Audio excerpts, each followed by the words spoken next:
આ પ્રશ્નમાં આપણને પૂછેલું છે નીચેના પ્રક્રિયકની આંતઃઆણવીય અલ્લોલ સંઘનન પ્રક્રિયા દ્વારા મળતી મુખ્ય નિપજ જણાવો. અહીંયા આપણને એક સંયોજન આપેલું છે જેનું આપણે આંતઃઆણવીય અલ્લોલ સંઘનન કરાવવાનું છે અને એનાથી મળતી નિપજ છે એ આપણે આપેલા 4 ઓપ્શનમાંથી કઈ હશે એ જણાવવાનું છે. અલ્લોલ સંઘનનમાં આપણે જોઈએ તો અલ્લોલ સંઘનન છે બેઝિક માધ્યમમાં થતું હોય છે. તો જો OH- નો એટેક થશે તો એ પહેલાં શું કરશે, આલ્ફા પોઝિશન ઉપરથી H+ કાઢી લેશે. આલ્ફા પોઝિશન અહીંયા કઈ કાઉન્ટ કરવાની છે, અહીંયા જે કાર્બોનિલ કાર્બન છે, આલ્ડીહાઇડ અથવા કીટોનનો કાર્બન છે, તો અહીંયા 2 એવા કાર્બન છે જે આલ્ડીહાઇડ અથવા તો કીટોનનો ભાગ હોય એને કહીશું કાર્બોનિલ કાર્બન, અને એની બાજુવાળા કાર્બન આ 1, 2, 3 આ 3 કેવા છે, કાર્બોનિલ કાર્બન. તો કાર્બોનિલ કાર્બનની બાજુવાળા કાર્બન ઉપરથી એ H+ કાઢીને OH- H2O તરીકે દૂર થાય. તો અહીંયા જોઈએ જો નેગેટિવ ચાર્જ અહીંયા આવશે તો એ સ્ટેબલ બાય રેઝોનન્સ તો હશે જ. ઓકે, એ સ્ટેબલ બાય રેઝોનન્સ હશે. અને નેક્સ્ટ જો નેગેટિવ ચાર્જ એ આલ્ફા પોઝિશન ઉપર આ સાઈડ પણ આવી શકે. જો અહીંયા આવે તો એ સ્ટેબલ બાય રેઝોનન્સ હશે, એટલે કે સંસ્પંદન દ્વારા સ્થિર હશે, પણ એને અહીંયાથી R ગ્રુપની પ્લસ I અસર મળે જે એને આની સાપેક્ષે ઓછો સ્થિર બનાવે. દેટ મીન્સ અહીંયા એનાયન છે બનશે નહીં. અને ત્રીજી પોઝિશન છે આલ્ફા પોઝિશન, એ છે આ પોઝિશન. જો અહીંયા નેગેટિવ ચાર્જ આવે તો એ પણ સંસ્પંદન દ્વારા સ્થિર હશે, pi sigma negative charge, stable by resonance તો છે જ, પણ એને R ગ્રુપની પ્લસ I અસર મળે જેથી એ ઓછો સ્થિર બનશે. દેટ મીન્સ કે સૌથી સ્થિર જે એનાયન બનતો હોય બરાબર એ અહીંયા જે એક્સ્ટ્રીમ લેફ્ટ સાઈડવાળો છે એ બનશે. તો અહીંયા સૌથી સ્થિર એનાયન બને છે. અને હવે આ એનાયનનો એટેક છે એ આ કાર્બન ઉપર થશે. આ કાર્બન ઉપર એટેક થાય તો એવા કેસમાં આપણે નંબરિંગ કરીએ તો આઈડિયા આવશે 1, 2, 3, 4, 5, 6 અને 7. જો આ રીતે નંબરિંગ કરીએ તો 1 નંબરનો કાર્બન એ 7 નંબરના કાર્બન સાથે જોડાઈ જાય અને 7 મેમ્બરની રિંગ બને. પરંતુ 7 મેમ્બરની રિંગ છે એ આંતઃઆણવીય અલ્લોલ સંઘનન દ્વારા બનતી ન હોવાથી આ મુખ્ય નિપજમાં હશે નહીં. દેટ મીન્સ સ્થિર એનાયનથી, સ્થિર કાર્બેનાયનથી જે આપણે નિપજ વિચારી રહ્યા હતા એ અહીંયા સ્થિર કાર્બેનાયનથી બનશે નહીં.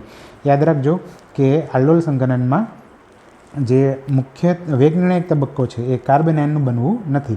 તો અહીંયા આપણે જે બીજો ઓપ્શન છે એ વિચારીએ તો બીજો અહીંયા પણ એક છે એનાયન બનતો હતો. તો અહીંયા બનતો એનાયન એ જો આ કાર્બન ઉપર એટેક કરે તો એવા કેસમાં શું બને, 5 મેમ્બરની રિંગ બને. નંબરિંગ કરીએ 1, 2, 3, 4 અને 5. 5 મેમ્બરની રિંગ બનશે. તો 5 મેમ્બરની રિંગ પોસિબલ છે એવા ઓપ્શન પણ છે. તો આપણે 5 મેમ્બરની રિંગ બનાવીએ. પહેલાં તો આ બની ગઈ 5 મેમ્બરની રિંગ. એમાં નંબરિંગ પણ કરી દઈએ 1, 2, 3, 4 અને 5. 5 નંબર ઉપર જે કાર્બન છે એમાં શું હોય, કાર્બન સાથે ડબલ બોન્ડ હોય છે, પણ એનો 1 નંબરના કાર્બન સાથે 5મો બોન્ડ બને પણ 5 બોન્ડ બની ના શકે.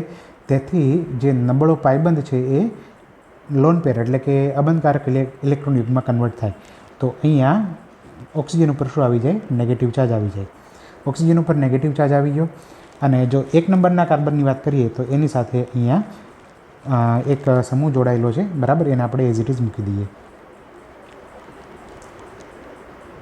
હા, 1 નંબરના કાર્બન ઉપર આ જોડાયેલું છે. ઓકે, તો આ બની ગયું.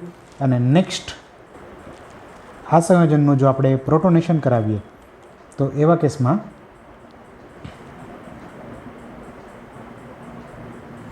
પ્રોટોનેશન કરાવીએ તો આ જે O- છે ત્યાં H+ લાગી જશે અને આપણને જે મળતી મુખ્ય નિપજ છે ડબલ બોન્ડો અને અહીંયા OH બની જાય. આ બની ગયો છે આલ્ડોલ બરાબર, જેને આપણે બીટા હાઇડ્રોક્સી આલ્ડીહાઇડ અથવા તો બીટા હાઇડ્રોક્સી કીટોન તરીકે ઓળખીએ છીએ, આલ્ડોલ. અને આપણે જો હીટિંગ કરાવીએ આનું તો આલ્ફા ઉપરથી H+ અને બીટા ઉપરથી OH- આ દૂર થતું હોય છે આલ્ડોલમાં.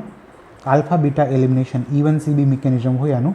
તો કાર્બોનિલ કાર્બન હજુ પણ છે અહીંયા, આ આલ્ફા કાર્બન, આ બીટા કાર્બન આલ્ફા બીટા એલિમિનેશનથી અહીંયા પાઈ બોન્ડ બની જાય જે આપણને મુખ્ય નિપજ છે એ મળે. તો આની જે મુખ્ય નિપજ છે એ બનાવીએ આપણે. કાર્બન ડબલ બોન્ડો અને અહીંયા પાઈ બોન્ડ જનરેટ થઈ જશે આલ્ફા બીટા વચ્ચે. અને એ પાઈ બોન્ડ પાઈ સિગ્મા પાઈવાળા સંયુગ્મનમાં પણ હોય, સંસ્પંદન દ્વારા સ્થિર પણ હોય. ઓકે, તો આવું ઓપ્શન આપણને દેખાય છે, ઓપ્શન 1. ઓપ્શન 1 આપણો કરેક્ટ આન્સર છે. Thank you.